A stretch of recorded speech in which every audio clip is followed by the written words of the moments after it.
Ikaw ba ay byudo o byuda at pinagkaitan ng pensyon ng Social Security System o SSS? O ikaw ay kinasal sa namayapa mong asawa matapos siyang mabaldado o maging disabled?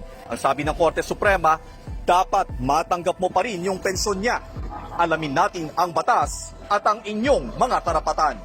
Nagdesisyon ng korte na dapat ibasura ang probisyon sa SSS law na nagsasabing bago mailipat sa isang byudo o byuda ang pensyon ay kailangang ikinasal sila bago pa mabaldado ang orihinal na pensyonado.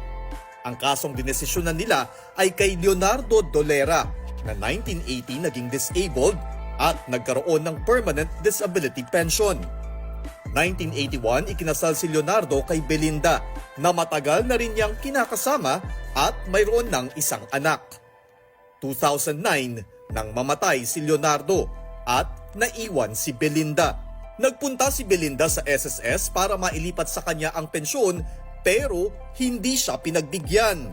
Sa desisyon ng Korte Suprema, pinaboran ng mga maestrado si Belinda sa kanyang kaso laban sa SSS. Inutusan ng Korte Suprema ang SSS na iproseso ang survivorship pension ni Belinda.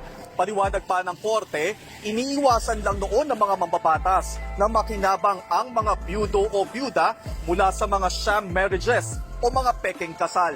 Kaya kahit pumanaw na si Leonardo, makapamumuhay pa rin si Belinda na parang kasama ang namayapang asawa dahil sa pensyon mula sa SSS. Ikaw, ano ang karanasan mo sa SSS at sa mga pensyon? I-komento mo na yan sa comment section.